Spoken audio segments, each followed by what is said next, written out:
Kusangana kwa trupita zvakare pano pa Sly Media TV zita ndi Elizabeth Yaguyo. Tinorangarira kuti masvondo apfuura takanga tine nyaya yemwana akabva kuchifu anonzi Grace aine zvaikumbirawo kuenda kunoita tournament yake kuEgypt musi wa 30 August kusvika musi wa 10 September. Ane zvinhu zvaakakumbirawo asi nhasi uno mudzidzisi wake vauya zvakare kuti vatiudze zvinhu zvavawana sofa. Muri sei sister? Aiwa ndiri makafamba mushere musi. Takafamba zvakanaka. Naika. Grace are right. Yeah, Grace are bo. Everything's going well. Yeah, you can say so. And nasinonga muona kuti face yangu ndakati chenjewo ndine. Unoona makachanga mwana ndaita mbobvunza kuti what's the good news? Musana ndakapusa nasi ndakati changamukeyo. Ndinozvoona. Yeah. Mungatidze kuti ngati breakerere kuti ndezvipi zvakazoitika mushure menge mabva pano paSly Media. Ya takambomirawo chitenderera chidini zvinhu zvakambotiomei. Nonga nekuti izvinezvi vanhu vakawanda vari focused nema elections. Ndokune focus dzevanhu vakawanda saka it's a bit slow but daungotenda Mwari kuti takazobatsirikana. We found someone akakwanisa kutitengera matickets. So matickets avepo. So it's confirmed kuti musikana ari kuenda. Matickets avepo endege kuenda mavisa takatono apply. So far so good but chinhu chasara chinhu pamusara padiki pekuti accommodation ndo isati yabhadharika. Asati yavepo but matickets akatotengwa takamawana but mari dzemahotels $600 ndo yatasara nayo kuti tiwane uye regalia yezvaanofanira kuzopfeka pane mablazer nematracksuits anoshandisa ari ikoko nonga ndozvega zvasara kuti maybe kana Mwari vakaramba vachititungamirirawo tikawanawo vanotibatsirawo pazvinhu zvasara zvishoma izvozvo then can go kuti zvese zvaright. So far so good ndo mamirira zvakangoitawo iwayo. That's the good news that I can share today. Ndakaona kana iye haanga akasuruwara muchimubrekera news kuti pane vanhu vaoffer kuti varikuda kutitengera matickets kana kuti matickets takutonotenga akasvika muchirasika.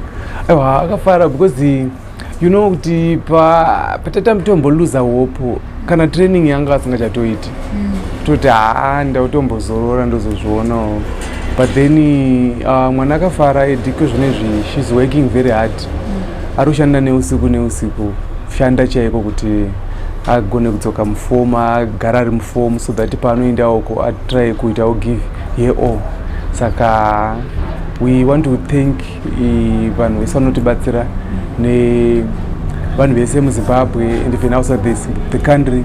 I want to thank you very much for the support that you are giving and we hope kuti hazvikugumiri panesu chete vese vanenge vari in need especially the girl child.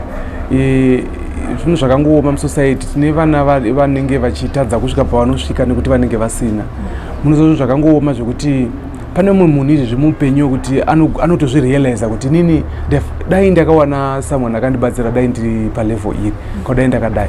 So here we have got someone ane talent, natural talent, pure talent and sara rakachiri mudiki chaizvo zvokuti kana akaramba achibatsirika nawo tikaona vana vakadaro nevanhu vane mwoyo wakanaka kubatsira nyika yedu inoenda mberi tinogonawo kusumudzirana isusu sevagari vemuZimbabwe. So ndoda kungotenda vese vari takame kubatsira mwana. So far kwangosarawo accommodation pakaita vanokwanisa kungoita kamino accommodation kana vanosona vaya kana vanogona kumusonerawo mablazer aya nematracksuits zvinenge zvakangonaka tinongozvitenda.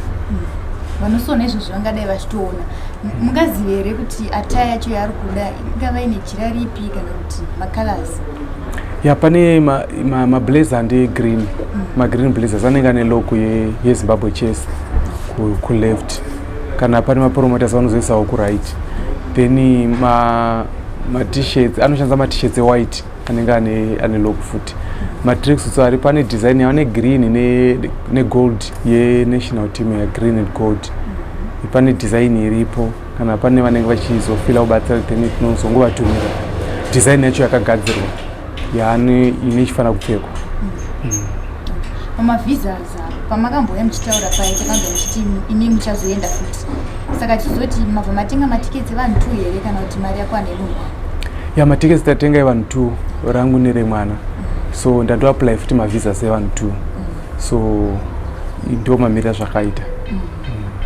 Kumba kwacho makazomboenda here paanga kusaya kutraining sezvamareva kuti anga akutomboita zvekuti anga akusauya nenyaya kuti anga akuruza hope, makazoenda here kumba mukambonesana nevabereki kuti parudiwa mari yakadai dini ndozvikuita kuti mwana asakwanise kuramba achidzoka kutraining nekuti mari yacho? Ya vanenge vachiziva, tine tichitoupdateana zvokuti pese vanoitoziva zviri kutoitika, saka vaitoziva tikati tatogara pasi tionewo zvaitika time dzaenda tifunge kuti zvichabudirira, saka akatenga tatongoti apa mwe tozongozvionawo next year kana next time, saka pakazongoitawo mawisha saka ngozouyawo tatorivara nezvazvo, then tichibva tapfuurira mberi. Saka izvozvi mwana anotogara kumba kwangu, most of the time anogara kumba kwangu, because kuda kuti kumba kunogara mwana nechikoro chaanodzidza kure plus nezvinonetsa kumba, those girls vandowadzichitaura maqueens of chief vanotogara kumba kwangu, I stay with them.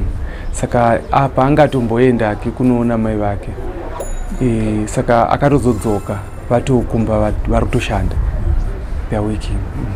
Ndazva muchiti vana vanogara kumba kwenyu and vasikana, vabereki vacho vakazvigamuchira sei nenyaya dzemasexual harassment dziripo idzi, nyaya dzemasexual exploitation dzawanda muzvikoro, mabasa, everywhere? Tinongoona nyaya dzekuti vana vari kubatwa, vabereki vacho muchivaudza kuti ndafunga kuti vana vagarire pedyo kumba kwangu kudhuze nechikoro so that matrainings asazovaitire kure, vakazvigamuchira sei? Ya actually ndezvekuti handakambotaura pai kutanga kuti chakaita kuti nditore vana vachi kutanga kuvatraina, it is because of the problems andakaona vachisangana nadzo musociety, so we came up with that initiative yekuedza kubatsira vana ava. Saka inini ndakazotaurawo nemudzimai wangu kumba kuti aone situation iripo, then after that pane vatinofamba navo tichibatsirana, vatinoti tingati mapatrons equeens of chief, vanosanganisira mambo chivese, traditional chief cha mambo chivese is part of this initiative.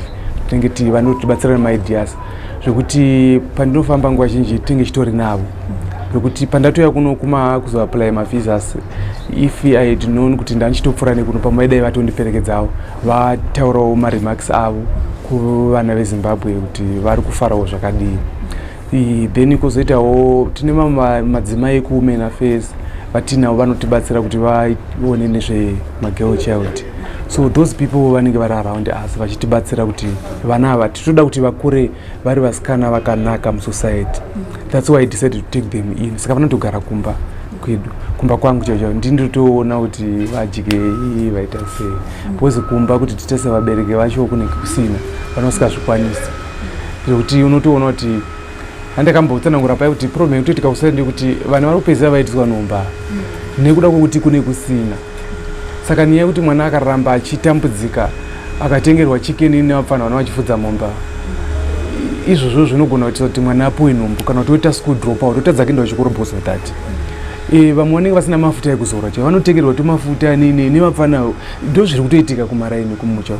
Saka zvinhu zvandakaona kuti these brilliant girls njere dzavo nezvipo zvavo zvinopedzera pasina, zviri meaningless, nekuti vanopedzera vatione nhombo vane vana ende ndo pazvinobva zvafira zvese kuti vakuabvisa madrugs. That's why I decided to take them in, kuti ndinyatse kuvaita mentoring, kana vasvika palevel kundoona kuti vakwanisa kuzvimirira vega society, then I release them. This is what we are doing. Vabereki vavo vari kuisawo here and maybe kunotengawo mafuta and stuff kana kuti zvese mukuita keta for hapane zvimwewo zvokuti pamwe vanokwanisa kunge vane magadheni emaveji maraini, izvo ndizvo vanokwanisawo. Mumwe musi wati patanori magadheni taona chibagechi, ndozvo vanokwanisa, but staff yakanyanya chaichaiyo tinototsvaga isusu.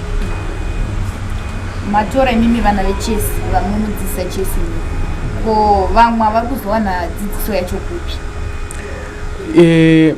It's not like vandinawo avo ndivanodzidzisa chete, ndino spread inonga club ku vana vandobatsira vakawanda vanogona kusvika ma 50 chapa vakatowanda but pane vanenge vane macritical situations nemacritical conditions vamwe vanenge vari vachimanager vanenge vane mafamilies masetup akanaka kuti vanobatsirwawo vanoita sei saka ndongobatsira vese vatine tinawo chikoro nguva yemasession vodzokerawo kumba vanodzokera vamwe ndizvo vanoita but these ones nekuti masituations avanenge ari critical ekutotoona kuti mwana uyu akaramba ari pamba apa zvinogona kutodhakwa ndo vandakakumbira kuti ndakataura navo ndakagara navo pasi ndikavaradzawo maadvantages acho then I asked them kuti take in vana vavo tobva tangobatsirana sezvozvo. Grace adzoka here toti since mambotaura kuti anga kutomboregera kuya kutraining adzokedzana here pamwe kutarisira kuti akaenda kuEgypt aiwa anoya nawo ya ari kuita shape up like nambotaura kuti tiri kushanda she is working zvekuti tinoshanda chaizvo neusiku pamwe totobreka kumaaround 11 midnight tichedza kushanda saka tikufunga kuti plan yatina ndeyekuti semashandiro tikuita maybe weekend inoteera we are going to have yatoti chief open kuchief ikoko changodaidzawo chero vanhu vakuru varimo muchief around chief vanogona kutamba chess kuti vamboya vatambe naye kuchief ikokoko just a mini tournament chimbotry kuona kuti adzoka here mufomu tichingomubatsirawo like that so that munhu wese akangogona kungopusha vachibatsirawo mwana ndinoinspire nekamwe kamovie kandomboona kamwe kanonzi national spelling bee something like that pane kamusikana akaita maspelling zvoti munhu wese musociety akazenga akuda kungobatsira mwana takasangana naye chiro murodhi umbomuti imbondispelerewo apa then vanhu vakati come together kamovie kako ndakaona mwana akazoenda akatonowina akadzoka netrophy chichi so this is what inspires me zvandofunga kuti I think ndite initiative yekuti vanhu vese vadaro kuti vese vanombotambawo chese madhara ariko kuchiviko mboyo chidini vachingobatsirawo mwana umboti mboya ndimbotamba naye game ototaurawo my mistakes anaona kuti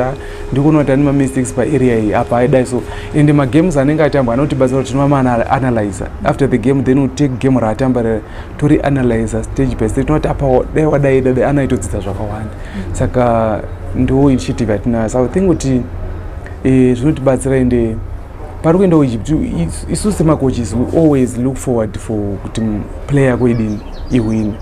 We know kuti this one is an African championship.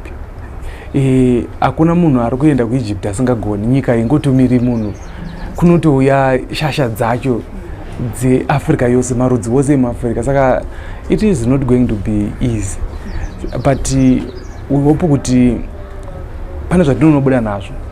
Even akazonodzoka netrophy, but experience anenge awana ipapo inotibatsira kuti rating yake irambe chidini chikwira, but above all tinongozvisa kuna Mwari kuti Mwari wedu atibatsire sezvaanosingoita misi yose, kuti patinoenda ukoko marudzi wose atasangana nawo tingopewawo simba pamusoro pavo tikunde. Mashoko enyu kune vakukona izvezvi kupedzisira, maybe tichazoonana Grace asati aenda nemi musati maenda, kana kuti hatizoonani, mashoko enyu ekupedzisira ndekuti ya chandinoda kungotaura out then chekutanga ndoda kungoti munhu wese tikangoone positive mind nezviri kuitika musociety yedu yatinogara zvinotibatsira. Tikangova neziso rinoona need, ziso rinongoona kuti there is a need, mumwe munhu anogona kunge achitokwanisa kubatsira but asina maziso anoona need, saka tikangoona ziso rinoonawo need tinogona kubatsirana as a society. Uyewo ndoda kungoti vese vari kubatsira out there dai varamba vane mwoyo wakadaro, ndoda kungovatendawo tingoti murambe tichingobatsirana saizvo vachibatsirawo mwana, zvinodini tinopfuurira mberi zvakanaka, uye vanonamatawo vatinamatirewo kuti patinoendawo ukoko Mwari wekudenga ngoburisawo nyasha pamusoro pedu tigone kungokunda. Kana todzokawo nemukombe titiwo Zimbabwe yadini yawina, otauyawo something kubva kuma-African championship, touya negold racho kuno kuZimbabwe. Saka tinongoti Mwari wedu naMwari wenyu wose vanoona dai agona kuti tungamirira kuti Zimbabwe ingonokunda. aiwa tinokutendai tinovimba kuti Grace paachaenda kuEgypt aiwa achasimudza mureza weZimbabwe ende achauyawo nematrofi achawina mutambo wake wechiso ari kunokwikwidzwa kuEgypt tinokutendai nekuwe thank you very much.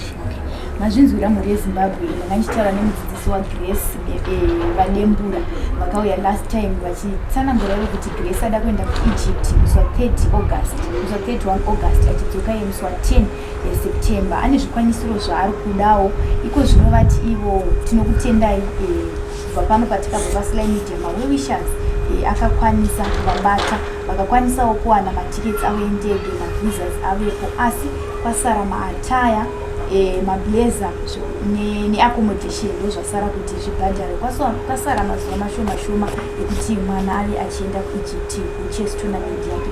Ngatibatanizei maoko tinoziva kuti dambudziko rachinge rawira mumwe wedu rawira tese tizosangana zvakare mamwe maprogram zita ndiElizabeth.